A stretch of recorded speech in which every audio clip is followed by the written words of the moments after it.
কারণ যারা মানুষের রক্ত শোষণ করে এই দেশটাকে নিঃস্ব করে দিয়েছে অর্থনৈতিকভাবে, সামাজিকভাবে, মূল্যবোধগতভাবে, তাদের তো বিচার না করে কোনো উপায় নেই, বিচার করতেই হবে।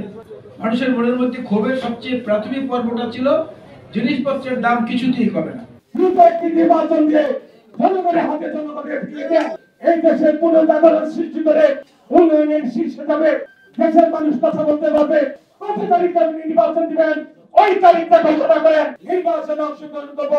শেখ হাসিনার পলাতকের পেছনে আন্দোলনের চেয়ে বড় যে উপসর্গটি ছিল সেটা হলো সমাজের যে কোনো স্তরের, প্রত্যেকটি স্তরের এমন কোনো মানুষ ছিল না যে তাদের উপরে অতিষ্ঠ হয় নাই, অসন্তুষ্ট হয় নাই। একদম দিনমজুর থেকে শুরু করে সর্বোচ্চ পর্যায়ের কর্মকর্তা পর্যন্ত কিছু সুবিধাবতী হালুয়া রুটির অংশীদার যারা তারা বাদ, তাদের সম্মিলিত আন্দোলনের ফসল হচ্ছে এটা। সেখানে এইটাকে আমরা বিএনপি এটাকে টেনে নিয়েছি প্রায় 1.5 যুগের মতো, এককভাবে আমরা টেনে নিয়েছি। তো এইখানটায় এসে খোঁচাখুচি করা বা অন্য কিছু করা এটা শোভনীয় না। যে তারা কোথায়, বাতাসে তো অনেক গুঞ্জন আছে, অনেক রকমের কথা আছে যে বড় বড় কর্মকর্তারা কেউ, সীমান্ত রক্ষী যারা আমাদের আছেন তারা, কিংবা এই সেনাবাহিনীর মধ্যেও যদি কেউ তাদেরকে পার করে দিয়ে থাকেন, সেটার তদন্ত হওয়া উচিত এবং সেটা প্রকাশ করা উচিত। কারণ যারা মানুষের রক্ত শোষণ করে এই দেশটাকে নিঃস্ব করে দিয়েছে অর্থনৈতিকভাবে, সামাজিকভাবে, মূল্যবোধগতভাবে, তাদের তো বিচার না করে কোনো উপায় নেই, বিচার করতেই হবে। না করলে সেটা জাতির সঙ্গে প্রতারণা এবং বেইমানি করা হবে। আমরা সেই প্রশ্নটা জানতে চাই। মানুষের মনের মধ্যে ক্ষোভের সবচেয়ে প্রাথমিক পর্বটা ছিল জিনিসপত্রের দাম কিছুতেই কমে না। ঘুম থেকে ওঠার পর বাজারে রওনা করলে বাজারে গিয়ে দেখা গেল গতকালকে 20 টাকার সবজি আজকে 40 টাকা হয়ে গেছে, গতকালকে 200 টাকার মাছ আজকে 500 টাকা হয়ে গেছে। মানুষ অতিষ্ঠ ছিল। আজকেও যদি সেই অবস্থা বিরাজমান থাকে তাহলে সবার সমর্থিত সরকারের সফলতাটা কোথায় সেটা জনগণের কাছে বলতে হবে না? গণতন্ত্রের অর্থটা কি? গণতন্ত্রের অর্থটা হচ্ছে আপনার সর্বোচ্চ জবাবদিহিতা, এবং এই সর্বোচ্চ জবাবদিহিতাটা একমাত্র রাজনীতিবিদ বাদে আর কারো নাই। ব্যাকরণগতভাবে চিন্তা করে দেখেন, একজন সেনাবাহিনীর কর্মকর্তাকে বলবেন যে আমার হেডকোয়ার্টার থেকে আমার উপরের বস যেটা বলেছেন আমি সেটা করেছি। একমাত্র রাজনৈতিক নেতৃবৃন্দের কাছে গিয়ে আপনি দাঁড়িয়ে জিজ্ঞেস করতে পারেন যে এমপি সাহেব বা নেতা কি হলো, আমি এটা পেলাম না কেন? এই যে জবাবদিহিতাটা এবং মানুষের সঙ্গে সরাসরি প্রত্যক্ষ যোগাযোগ, এটা কিন্তু সমাজের আর কোনো পেশার মানুষের নাই, কোনো পেশার মানুষের নাই। একজন নামকরা ব্যক্তি, অনেক নাম করা, আন্তর্জাতিকভাবে বাংলাদেশের জন্য গৌরব, ঠিক আছে। একটা সময় ছিল যখন নির্বাচন বলতে ছিল বিওটি ভোট, এটা কেটে ওখানে যোগ হয়েছে বিওএটি ভোট, আরেকটি যোগ হয়েছে এনওটি নোট। ভোট ছিল না, ভোট এবং নোট, এই ছিল নির্বাচন। সেই জায়গা থেকে যদি বের করতে হয় তাহলে জাতীয় পর্যায়ের নির্বাচনটা কি স্বাভাবিক কারণে আগে গুরুত্ব দিতে হবে। কারণ আপনি যদি বাংলাদেশের সংবিধান খোলেন, 59 এবং 60 অনুচ্ছেদে পরিষ্কার করে লেখা আছে লোকাল গভর্নমেন্ট, অর্থাৎ স্থানীয় সরকার, কিন্তু বাংলায় লেখা আছে স্থানীয় শাসন। দয়া করে বন্ধুরা আজকে গিয়ে যদি কারো কাছে সংবিধানটা থাকে খুলে দেখবেন, তার অর্থ কি? স্থানীয় পর্যায়ে যারা আছেন তারা আমাদেরকে শাসন করছেন। তো সেইটা আগে গুরুত্ব পেল কিভাবে? কারণ সংবিধানের নিয়ম অনুযায়ী বাংলা যেটা লেখা থাকে ওইটাই অগ্রাধিকারযোগ্য, ইংরেজিটা পরে সাবঅর্ডিনেট।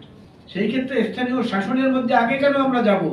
আমরা যাব স্থানীয় তাকে পরবর্তীতে দেখা যাবে জাতীয় প্রশ্ন, যেটা জাতীয় সংসদের নির্বাচন, সেই জায়গাটায়। কারণ সংসদ হচ্ছে এমন একটা জায়গা যেখানে গণতন্ত্রের মূল যে সৌন্দর্য, ভিন্ন মত, একমত, দ্বিমত, সহমত সব মিলিয়ে একটা ফুলের বাগান, সেই জায়গাটা দিয়ে গুরুত্ব না দিয়ে অন্যদিকে কেন দেওয়া হচ্ছে আমি জানি না।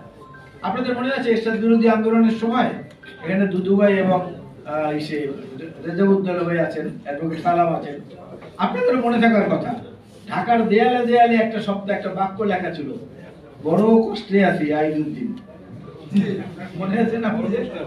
বড় কষ্টে আছি আইজউদ্দিন, ঠিক এইভাবে সরিয়া রস্যই বলল আইজউদ্দিন।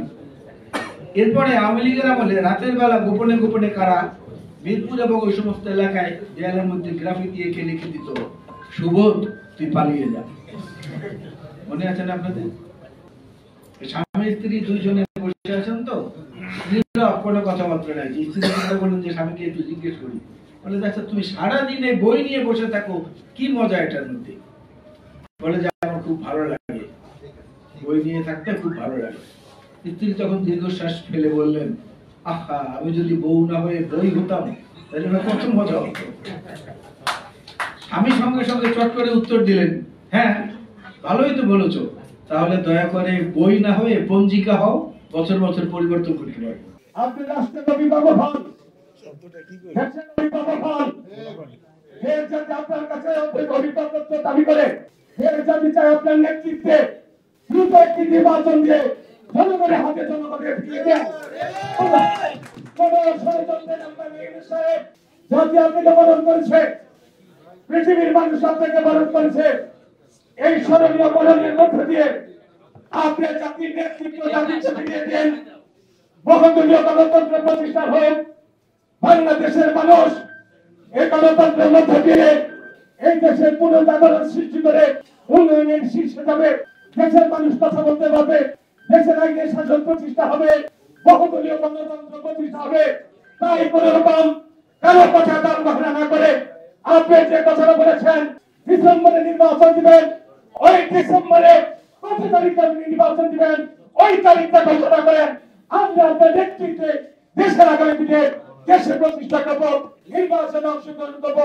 আমি আমার ভোট আমি দেবো, আমার নেতা আমি নির্বাচন করবো। যারা পার্লামেন্টে গিয়ে জাতির পক্ষে কথা বলবে, দেশের পক্ষে কথা বলবে, কারণ পার্লামেন্টে তারা বাবু পার্লামেন্টের মধ্য দিয়ে যারা দেশের রাষ্ট্র তত্ত্বাবধায়ক সরকার নয়, একটি অন্তর্বর্তীকালীন সরকার একটি সময়ের জন্য দেওয়া হয়েছে। তাই আসুন আমরা লোকদের মধ্য দিয়ে আমরা আগামী দিনে নির্বাচন করব। 26,000 বর্গ মাইলে দেশে বর্তমানে সংকট আছে, দেশে গণতন্ত্রের সংকট আছে, দেশে রাজনৈতিক সংকট আছে, দেশের দ্রব্যমূল্যের মানুষের এই দ্রব্যমূল্যের সংকট আছে।